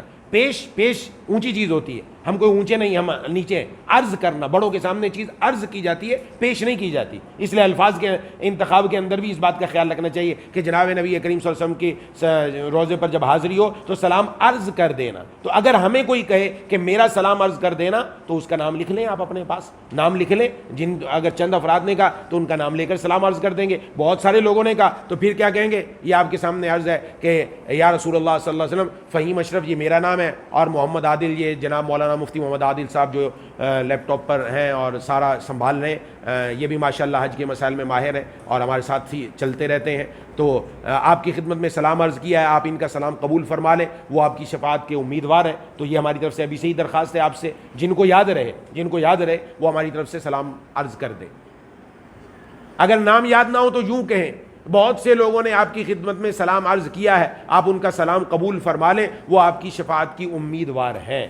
سبحان اللہ، بس یہ کام بن جائے گا. سلام عرض کرنے کے بعد اب ظاہر ہے وہاں زیادہ دیر نہیں ٹھہرنے دیتے، اب نکل جائیں کسی مناسب جگہ قبلہ رخ کھڑے ہو کر اپنے لیے اور پوری امت مسلمہ خصوصاً اہل فلسطین کے لیے خوب توجہ سے دعا کریں. یہ بھی ہم چھوڑ دیتے ہیں، جب آپ باہر نکلے اگلے دروازے سے تو گھوم کر قبلے کی سائڈ آ جائیں، وہاں قریب میں جگہ آپ کو مل جائے گی، وہاں قبلے کی طرف رخ کر کے خوب دعاؤں کا اہتمام کریں. اللہ تبارک و تعالیٰ سے اپنے لیے، گھر والوں کے لیے، عزیز و اقارب کے لیے، رشتہ داروں کے لیے، پوری امت کے لیے، خصوصاً اہل فلسطین کے لیے خوب دعائیں کریں.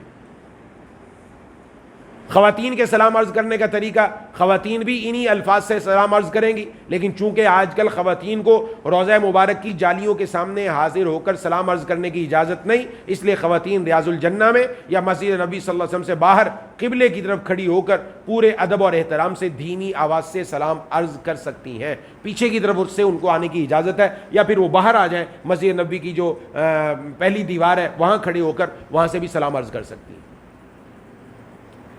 وہاں ریاض الجنہ میں جانے کے لیے اب اس وقت نسک ایپ آپ کا استعمال کرنا ضروری ہے. نسک ایپ کے بغیر آپ کو وہاں جانے کی اجازت نہیں ملے گی. یہ نسک ایپ کا تھوڑا سا طریقہ آپ کو بتایا جا رہا ہے. نسک ایپ اپنے موبائل میں ڈاؤن لوڈ کر لیں تو اس کا جب کھولیں گے تو ظاہری فیس یہ ہوگا، یہ سارا آ رہا ہوگا. اس میں آپ کے پاس یہ 2 آپشن آ رہے ہوں گے، آپ نے یہ والا آپشن اختیار کرنا ہے. اس کے بعد جب یہ آپشن اختیار کریں گے تو یہ 3 آپشن آئیں گے آپ کے پاس. ان میں سے آپ نے یہ کرنا ہے، نیو اکاؤنٹ بنانا ہے. اگر آپ کا اکاؤنٹ موجود ہے تو آپ نے اس کے ذریعے سے اپنا اکاؤنٹ وہاں پر کھول لینا ہے. اگر اکاؤنٹ موجود نہیں، نئے ہیں آپ، تو اس سے آپ نے اپنا نیا اکاؤنٹ رجسٹر کرنا ہے. اس کے بعد آپ کے سامنے یہ آ جائے گی ونڈو. اس کے اندر فل نیم آپ کا آ رہا ہے، آپ نے وہاں اپنا نام لکھنا ہے. اس کے بعد آپ کے لیے جو ہے وہ پاسپورٹ آنا چاہیے، پاسپورٹ کا نمبر لکھیں گے. یہ تینوں خانے آپ نے پر کر کے آپ نے ای میل ایڈریس دیں گے، یہاں پر اپنا وہ دیں گے. اس کے بعد اس پر کلک کریں گے، آگے چلے جائیں گے. اب یہ آپ کے سامنے دکھا دیا گیا، فل نیم اس طرح لکھیں گے اور ای میل ایڈریس ہم نے یہاں لکھ دیا. پاسورڈ کے اندر دیکھ لیجئے یہ چند آپشن ہے، 1 2 3 4 5 آپشن ہے. اس میں آپ نے ایک انگلش کا بڑا لفظ لکھنا ہے، اے لکھنا ہے، بی لکھنا ہے تو بڑا لکھیں گے، ایک کم از کم ایک. اسی طریقے سے آپ نے کم از کم 8 الفاظ پر یہ اپنا پاسورڈ مرتب کرنا ہے. نمبر 2، اس کے اندر آپ نے ایک الگ سے ایسا ورڈ ڈالنا ہے جو گنتی والا ہو، 1 2 3 4 ان میں سے کچھ ڈال دیں. اسی طریقے سے آپ نے اسپیشل کریکٹر جو ہوتے ہیں ان میں سے کوئی ایک ڈالنا ہے اس کے اندر. جب یہ 5 پر ٹک ہو جائے گا اس طرح تو آپ کا پاسورڈ درست ہوگا، پھر آپ آگے جا سکتے ہیں. اس کے بعد یہاں پر آپ کلک کر دیں. یہ کلک کر دیا تو اب آپ کا جو ای میل ایڈریس ہے وہاں پر انہوں نے کوڈ بھیجا ہے. اب دیکھیں یہ ظاہر ہو گیا، 1 2 3 4 خانے، 4 نمبر والا کوڈ انہوں نے آپ کے ای میل ایڈریس پر بھیجا جو آپ نے ای میل دی تھی. وہ ای میل آپ کے اسی موبائل میں ہونی چاہیے تاکہ آپ اس سے کھول کر یہ کر سکیں. وہ ای میل یہ آ گیا آپ کے پاس، یہ ای میل آئے گی اس طرح. یہ دیکھیں یہاں 4 لفظ آ گئے آپ کے پاس، 4 حروف یہ آئیں گے اس طرح 4. تو جو بھی لکھے ہوئے ہوں گے آپ نے دیکھ کر یہاں پر کر دینے، یا پر کریں گے تو آپ آگے چل پڑیں گے. اس کے بعد آپ کے سامنے یہ فیس ظاہر ہو جائے گا. یہ آ گیا. اس میں یہ اوپر یہ والا گول دائرہ، یہاں آپ کا نام لکھا ہوا آئے گا. آپ کا کوئی بھی نام ہے اس کا پہلا ورڈ آئے گا، ایف آئے گا، ایچ آئے گا. تو یہاں پر آپ نے کلک کرنا ہے. ابھی آپ کا کام کمپلیٹ نہیں ہوا، یہاں کلک کریں. یہاں کلک کریں گے تو یہ آپ کے سامنے ظاہر ہوگا. یہاں آئے گا کہ اپنی پروفائل کمپلیٹ کریں. ابھی تک آپ کی پروفائل کمپلیٹ نہیں ہوئی کیونکہ ابھی تک ہم نے ویزا نمبر نہیں ڈالا، تو آپ ڈالنا ہے ابھی، اس لیے کمپلیٹ پر کلک کریں گے تو آپ کے سامنے یہ آ جائے گا، یہ والا. اس میں 3 آپشن ہے، سب سے نیچے والا آپشن اختیار کرنا ہے آپ نے. اس کے بعد آپ کے پاس آگے نیشنلٹی لکھیں، پاکستانی لکھنا ہے، پاسپورٹ لکھیں گے آپ. نیچے آگے ویزا نمبر، اس کے اوپر کلک رکھنا ہے. ویزا نمبر یہاں رکھنا ہے. یہاں آپ کا ویزا نمبر آپ کے پاس موجود ہے، آپ کی پاک حج ایپ کے اندر بھی ہے، وہاں سے جا کر کھول کر آپ اپنا ویزا نمبر دیکھ سکتے ہیں. وہ ویزا نمبر یہاں ڈالیں گے، اس کے بعد ویریفائی کر دیں گے یہاں سے. اب جب آپ نے کر دیا آپ کا اکاؤنٹ بن گیا، کمپلیٹ ہو گیا. اب اس کے بعد آپ کے دوبارہ یہ سامنے ظاہر ہوگا تو اس میں یہ 3 آپشن ہوں گے. حج عمرہ تو لکھا ہے، یہ روزہ بھی لکھا ہے. اگر اس کو اردو میں کرنا چاہیں تو آپ کے پاس یہاں اوپر آپشن ہوتا ہے، وہاں جا کے اردو بھی کر سکتے ہیں. یہ روزہ ہے، اس کے اوپر آپ نے کلک کرنا ہے. روزے پر کلک کریں گے تو آپ کے سامنے یہ ظاہر ہوگا یہ کہ میل ہے، فیمیل ہے. آپ نے کس کے لیے ٹائم لینا ہے، مردوں کے لیے یا عورتوں کے لیے؟ جس کے لیے ٹائم لینا ہے اس پر کلک کریں گے تو اس کے بعد ایک ونڈو ظاہر ہوگی، جس ونڈو میں تاریخیں لکھی ہوئی ہوں گی، اوپر آ رہی ہوں گی کون سے اپریل میں، مئی میں، جون میں جو بھی ہے وہ سامنے ظاہر ہو رہی ہوں گی، اور اس کے اوپر آپ کلک کریں گے تو نیچے ٹائمنگ آ جائے گی، فجر کے بعد کی، ظہر کے بعد کی، عصر کے بعد کی، مغرب کے بعد کی، عشاء کے بعد کی۔ خواتین کے لیے فجر کے بعد ہے، خواتین کے لیے عشاء کے بعد ہے، تو وہ ان کی ٹائمنگ فجر اور عشاء کی ٹائمنگ اگر خواتین والا سلیکٹ کریں گے تو آئے گی، اگر مردوں والا سلیکٹ کریں گے تو نہیں آئے گی، مردوں والی آئے گی۔ تو آپ اپنا کوشش کریں رات تہجد کے وقت میں کر لیں، 2 بجے، 3 بجے، 4 بجے، کسی ایک وقت میں وہ سلیکٹ کر لیں گے تو وہ آپ کو کہہ دے گا کہ آپ کنفرم کریں، کنفرم ہو جائے گی تو پھر اس کے بعد وہ آپ کو بتا دے گا کہ آپ کی بکنگ ہو گئی ہے، لیکن آپ کو 2 گھنٹے پہلے اس کو کنفرم کرنا ہوگا۔ آپ کا بار کوڈ آئے گا، آپ وہاں جائیں گے، وہاں باقاعدہ لائن لگی ہوگی، لائن میں جا کر آپ کے پاس جو بار کوڈ آئے گا وہ اسکین کریں گے تو آپ کو اندر جانے کی اجازت مل جائے گی، پھر وہاں کی الگ ترتیب ہے۔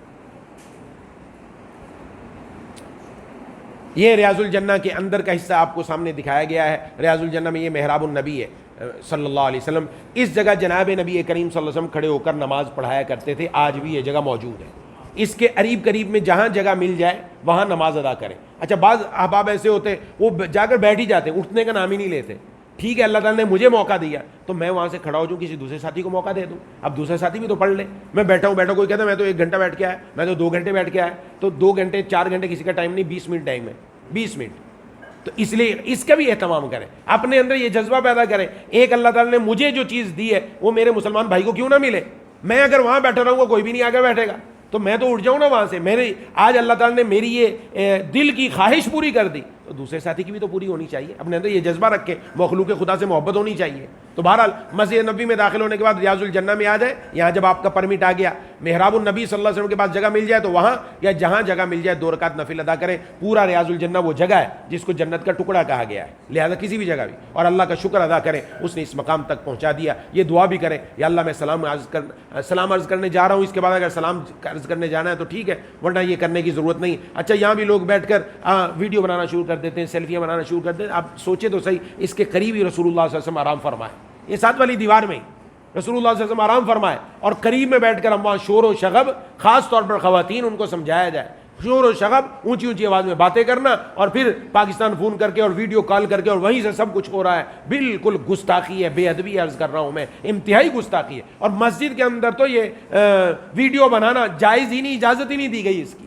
مسجد تقدس کی جگہ ہے، خاص طور پر مسجد نبوی ہو گیا، مسجد حرام ہو گیا، وہاں تو بہت زیادہ اہتمام، یہاں تو موقع ہی نہیں ملنا چاہیے بندوں کو۔ گیا ہے 2 رکعت نماز پڑھے، اس کے بعد تلاوت کرے، درود شریف پڑھے، دعاؤں میں لگ جائے، موقع ملا ہے آج اللہ سے مانگے۔ لیکن یاد رکھے، اگر آپ کو وقت ملا ہے عصر کے بعد کا تو عصر کے بعد نفل پڑھنا جائز نہیں ہے۔ اگر آپ کو وقت ملا ہے فجر کے بعد کا، خواتین کو فجر کے بعد جب تک سورج نہ نکل آئے تب تک نفل پڑھنا جائز نہیں۔ اب وہ کہتے ہیں ہم جا کے وہاں کیا کریں؟ تو نفل پڑھنا ہی ضروری نہیں ہے، یہاں پر یہاں بیٹھ کر دعائیں کریں، یہاں بیٹھ کر درود پڑھیں، یہاں بیٹھ کر تلاوت کریں، یہاں بیٹھ کر ذکر و اذکار کریں، خوب اللہ سے مانگیں۔ یہ بھی بڑی اہم چیز ہے۔ 2 نفل پڑھنے والے کو ہی نہیں فضیلت ملتی، جو وہاں جگہ چلا گیا، مانگنے والا بن گیا، اس کو بھی اللہ عطا فرماتے ہیں۔ اس لیے یہ کوئی ضروری نہیں کہ 2 نفل ہی میں نے پڑھنے۔ اگر مجھے ایسا وقت ملتا، بعض لوگوں کو نہیں پتا ہوتا، وہ کوئی وقت سلیکٹ کر لیتے ہیں، وہ عصر کے بعد کا آ جاتا ہے، عصر کے بعد کا وقت ہوتا ہے یا پھر فجر کے بعد کا وقت ہوتا ہے، تو اس کا خیال رکھنا ضروری ہے۔ خواتین کی ریاض الجنہ میں حاضری، خواتین کو بھی ریاض الجنہ میں نماز پڑھنے کے لیے موقع مل جائے تو اس کا خیال رکھیں کہ ریاض الجنہ مسجد نبوی کا حصہ ہے، اس لیے ریاض الجنہ میں جانے، نماز پڑھنے، سلام عرض کرنے، واپس آنے تک مسجد کا مکمل ادب احترام کریں، چیخنے سے، چلانے سے، شور کرنے سے مکمل احتراز کرنا چاہیے۔ مسجد ہے، مسجد کا ادب بہت زیادہ ہے، یہاں تو آواز اونچی ہونی ہی نہیں چاہیے۔ اب الحمدللہ یہ مسجد نبوی کے اندر جو اہم بات تھی وہ میں نے عرض کر دی۔ وہاں کوشش کریں کہ ہمارا روزانہ، اب مسجد نبوی آپ کے دن کتنے، اگر کوئی شارٹ پیکج والا ہے نا تو اس کا 2.5 سے 3 دن ہے بس، اور جو لانگ پیکج والے ہیں ان کے 8 دن، 8.5 دن، 9 دن، وقت کم ہے۔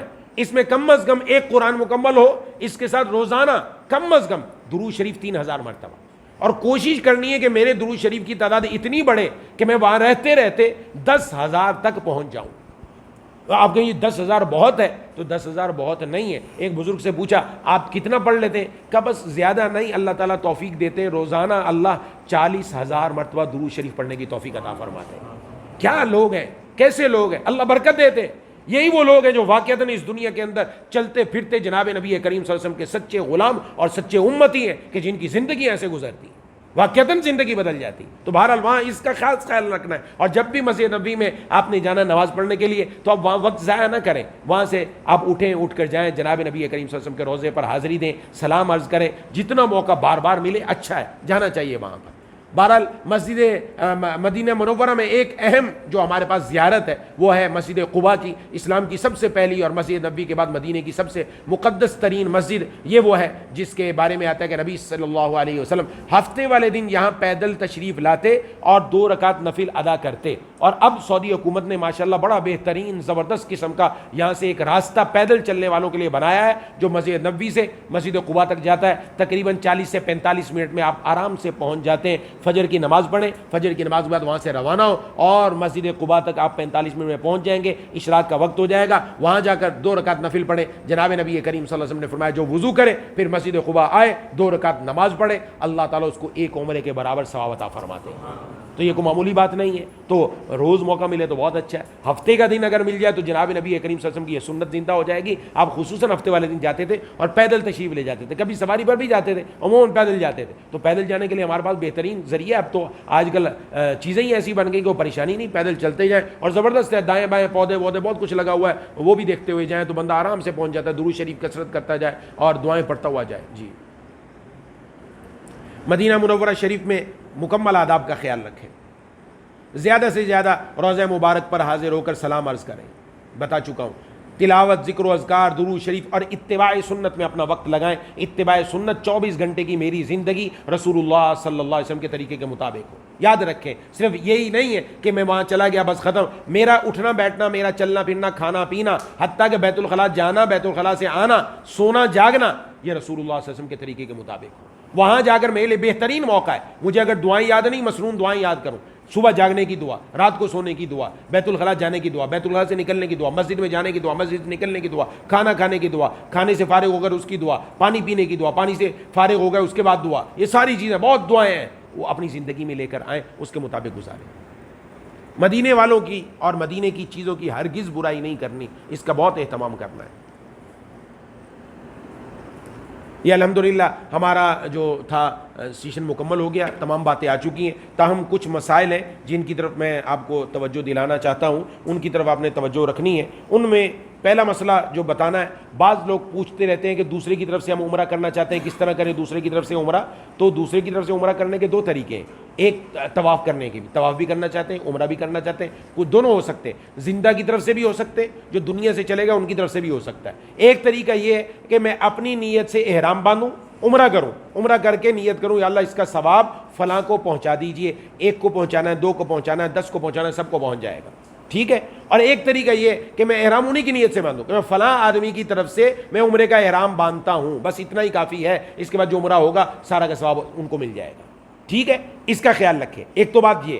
دوسری بات کہ اس کے ساتھ حالت احرام میں ٹخنوں کو کھلا رکھنا ضروری ہے. حالت احرام میں بعض لوگ حالت احرام میں بھی وہ چادر نیچے تک آئی ہوئی ہے اور ٹخنے ڈھکے ہوئے ہیں. یاد رکھیں جناب نبی کریم صلی اللہ علیہ وسلم نے فرمایا 4 سزائیں ہیں 3 آدمیوں کے لیے, 3 آدمیوں کے لیے 4 سزائیں. ایک آپ نے فرمایا لا یکلمہم اللہ, اللہ قیامت کے دن ان سے گفتگو نہیں کرائیں گے. ولا ینظر الیہم, اللہ ان سے گفتگو تو کیا کرے, اللہ نظر رحمت سے بھی دیکھنا گوارا نہیں فرمائیں گے. ولا یزکیہم, اللہ ان کو پاک بھی نہیں کریں گے, گناہوں سے پاک بھی نہیں کریں گے. ولہم عذاب علیم, ان کے لیے دردناک عذاب ہے. یہ مسلم شریف کی حدیث موجود ہے. 4 باتیں, 4 سزائیں کس کے لیے؟ 3 آدمیوں کے لیے. نمبر 1 المسبل, وہ آدمی کہ جس کا شلوار, جس کا تہبند, جس کا اوپر سے آنے والا لباس ٹخنے کو ڈھانپ لے, عربی میں کہتے ہیں مسبل. میں یہ شخص ہے جس کے لیے 4 سزائیں تجویز کی گئی. تو یہ معمولی بات نہیں. یہاں رہتے ہوئے بھی ہمارا ٹخنا کھلا رہنا چاہیے. وہاں جب احرام باندھیں, احرام باندھنے میں خاص اس کا خیال رکھنا ہے کہ آپ کا ٹخنا کھلا رہے. بعض لوگ آپ اپنے ساتھ کوئی مریض ہے یا اپنے ساتھ کوئی بزرگ ہے, وہ چل کر طواف نہیں کر سکتے. ٹھیک ہے, چل کر سعی نہیں کر سکتے, یعنی بہت ہی بزرگ ہے, چلنا ممکن نہیں ہے ان کے لیے. تو ان کے لیے الیکٹرک گاڑیاں آ رہی ہیں. تو اب الیکٹرک گاڑی میں بٹھا دیا ابا کو, خود بھی بیٹھ گیا ساتھ. تو ابا کے لیے تو جائز ہے کیونکہ وہ تو معذور ہیں, وہ تو چل نہیں سکتے, وہ تو طواف کر لیں گے اس پر, لیکن میرا طواف نہیں ہوگا. میں صحت مند ہوں, مجھے پیدل چل کر ہی طواف کرنا ہے. جو صحت مند ہے وہ پیدل چل کر طواف کرے گا, اسی طرح پیدل ہی صحیح کرے گا. ہرگز جا کے تھک گیا ہوں, تھک گیا تو بیٹھ جائے تھوڑی دیر, جب تھکاوٹ تھوڑی کم ہو گئی پھر دوبارہ شروع کر لیں. ہاں, طواف کے فوراً بعد صحیح کرنا ضروری نہیں, تھک گئے تھوڑی دیر بیٹھ جائے, تو اب تھوڑا پاؤں کو دبا لیں، ٹھیک ہو گیا، اب آپ صحیح کے لیے چلے جائیں. لیکن جو بالکل معذور ہے، نہیں کر سکتا، اس کے لیے تو سواری پر سوار ہو کر طواف اور سعی کرنے کی اجازت ہے. ہر ایک کے لیے اجازت نہیں، یہ ذہن میں رکھنا ضروری ہے. رمی کرنے کا جو ہے بعض مرتبہ ایسا ہوتا ہے، عورتیں کہتی ہیں چلو میری بھی کنکریاں لے جاؤ، تم جا کے مار دینا. بیوی نے کہا، ہم نے کہا بہت اچھے، تم آرام کرو، ہم جاتے ہیں. جائز نہیں ہے. اماں نے کہہ دیا، ابا نے کہہ دیا، ہم نے کہا جی بزرگ نہیں جا سکتے. کیسے نہیں جا سکتے؟ یہ سمجھ لیں. یہاں پر میں 3 باتیں عرض کرنے لگا ہوں کہ اگر 3 باتیں یہ پائی جائیں تو کوئی ہمیں کہہ سکتا ہے کہ میری طرف سے رمی کرا دینا، ورنہ خود جا کے رمی کرنا ضروری ہے. نہیں کی دم لازم ہو جائے گا، یہ یاد رکھیں. وہ کیا ہے؟ نمبر 1، جو آدمی کھڑا ہو کر نماز نہیں پڑھ سکتا، کمزور ہے، ضعیف ہے، اتنا بیمار ہے، کھڑا ہو کر نماز نہیں پڑھ سکتا، ایک بات. نمبر 2، اس کے ساتھ وہ پیدل چل کر جمرات تک نہیں پہنچ سکتا. ٹھیک.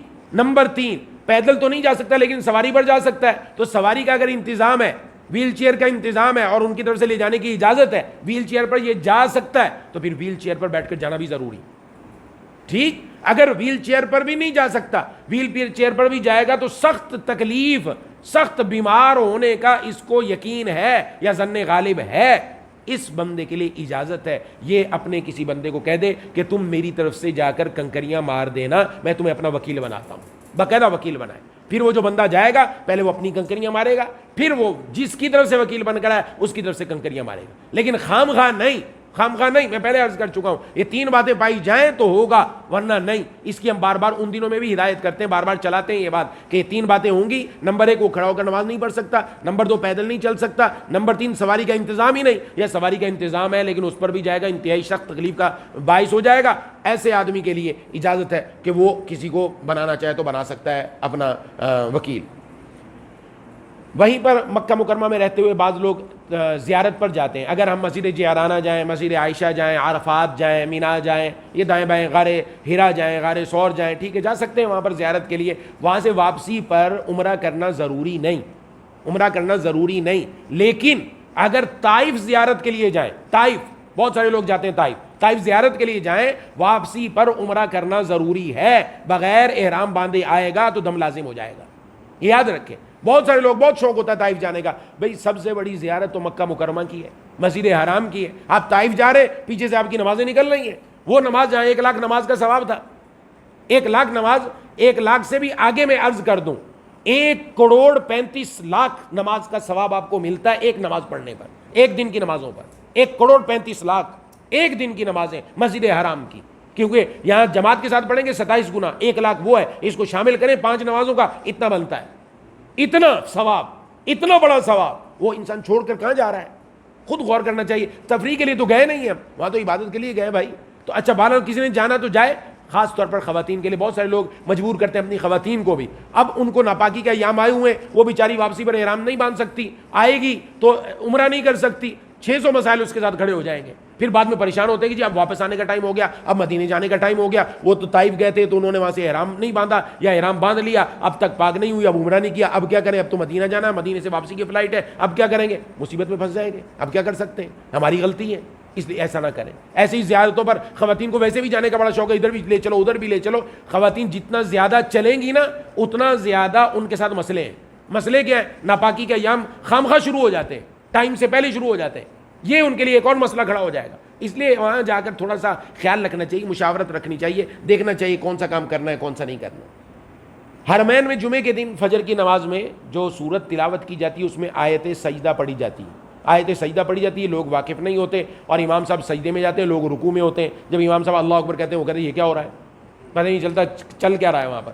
تو وہ سمجھتے نہیں. یاد رکھیں فجر کی نماز میں چاہے آپ مسجد نبوی میں ہو چاہے آپ مسجد حرام میں ہو، وہاں پر کہیں بھی آپ نماز پڑھیں گے تو اس بات کا خیال رکھنا ہے جمعے والے دن صبح کی نماز میں آیت سجدہ کی تلاوت ہوگی تو آیت سجدہ کے بعد وہ سجدہ کریں گے تو آپ نے بھی سجدے میں جانا ہے. بعض لوگ یہ سوال بار بار کرتے ہیں کہ نفلی طواف کرنا ہے ہم نے، چونکہ سعودی حکومت کی طرف سے منع ہے کہ صرف احرام باندھنے والے مطاف میں جا سکتے ہیں، باقی کسی کو آنے کی اجازت نہیں. میں نفلی طواف کرنے کے لیے چادریں پہن لوں اور چادریں پہن کے میں جا سکتا ہوں. بہت سارے لوگ آپ دیکھیں گے نکلے اندر سے اور احرام کی چادریں پہنے اور سیدھا مطاف میں. وہ سمجھ رہے ہیں کہ ہم نے بڑا کام کر لیا، دھوکہ دیا، خیانت کی. کہاں؟ اللہ تعالیٰ کے گھر میں جا کر کی. آپ نے طواف کرنا ہے تو آپ پہلی والی منزل پر جا کے کر لیں. کہا جی لمبا چکر ہے، چکر لمبا ہے، ثواب بھی لمبا ہے. ثواب بھی زیادہ ہے، ثواب بھی اللہ بہت دیں گے. یہ یاد رکھے حضور صلی اللہ علیہ وسلم نے فرمایا مسجد کی طرف جس کے جتنے زیادہ قدم پڑتے ہیں اتنا کام بنتا ہے، جو جتنا دور ہوتا ہے دور سے آتا ہے. آپ صلی اللہ علیہ وسلم کی مسجد نبوی کے قریب کچھ لوگ آنا چاہ رہے تھے، آپ کو پتہ چلا تو آپ نے فرمایا نہیں، تم وہیں رہو. جتنے قدم تم چل کر آتے ہو ہر قدم پر اللہ ایک نیکی دیتے ہیں، اللہ ایک گناہ معاف فرماتے ہیں. طواف کے لیے آپ کے جتنے قدم زیادہ ہوں گے اتنا ثواب بڑھتا چلا جائے گا. اس لیے اس بات کا خیال رکھنا ہے کہ یہ جو چادریں پہنی ہے نا، چادریں پہن کے ہم نے دھوکہ دیا، سیدھی سی بات ہے. اس لیے کہ ہم دکھا رہے ہیں کہ میں عمرے والا ہوں. میں عمرے والا نہیں ہوں، میں تو طواف والا ہوں. تو میں طواف والا ہوں تو میں طواف اوپر جا کر کروں، میں نیچے نہیں جاؤں. نیچے جانے کی مجھے اجازت نہیں ہے تو میں اوپر کر لوں. جیسے میں نیچے گیا تھا عمرہ کرنے کے لیے، کتنے لوگ آ رہے ہیں، لاکھوں لوگ آ رہے ہیں، ہر ایک کو موقع ملے نا وہ آرام سے جا کر کرے. اگر ہم اس چیز سے بچ جائے تو بہت سارے لوگوں کو وہاں آسانی ہوگی، پریشانی نہیں ہوگی. اس کا خیال رکھنا ضروری ہے. بعض لوگ جب رسول اللہ صلی اللہ علیہ وسلم کے روزے پر حاضری کے لیے جاتے ہیں تو کہتے ہیں جی ابھی تو بڑا رش ہے، چلو واپس چلتے ہیں، پھر کسی موقع پر آئیں گے. دھکے لگیں گے تو کوئی مسئلہ نہیں، دھکے لگنے دیں. عاشق محبوب کے دروازے پر دھکے کھاتا ہے تو محبوب کو اس پر رحم آ جاتا ہے. عاشق محبوب کے دروازے پر جب دھکے کھائے گا تو پھر محبوب کو اس پر رحم آ جائے گا. اس لیے دھکے کھا کے ہی جائے، کوئی مسئلہ نہیں ہے. ہاں ہم کوئی ایسے لینڈ لاٹ نہیں ہے کہ آگے پیچھے جگہ خالی ہو، کوئی مسئلہ نہیں. جسم سے ٹکرا رہا ہے، کوئی پریشانی کی بات نہیں ہے. جمعے کے دن اس بات کا خیال رکھنا ہے کہ جمعے کے دن مسجد نبوی میں بھی اور حرم شریف میں بھی پہلی اذان زوال سے پہلے دینے کا معمول ہے. وہ ایک خاص طریقے سے دیتے ہیں، بہرحال وہ زوال سے پہلے دیتے ہیں. زوال سے پہلے جمعے کا وقت نہیں ہوتا، زوال سے پہلے جمعے کا وقت نہیں ہوتا. بہت سارے لوگ جیسے ہی اذان ہوئی کھڑے ہو کر وہ سنت پڑھنا شروع کر دیتے ہیں جمعے کی. تو جمعے کا ٹائم ہی شروع نہیں ہوا تو جمعے کی سنت کیسے ہوگی؟ اس لیے یہ بات یاد رکھیے گا، جمعے والے دن آپ نے جمعے کی پہلے کی سنت ہے وہ جمعے کی نماز کے بعد پڑھنی ہے، پہلے نہیں پڑھنی. چھوڑ دیں، کوئی مسئلہ نہیں، کوئی گناہ گار نہیں ہوں گے آپ. اس بات کا خاص خیال رکھیں اور یاد رکھیں اس مسئلے کو.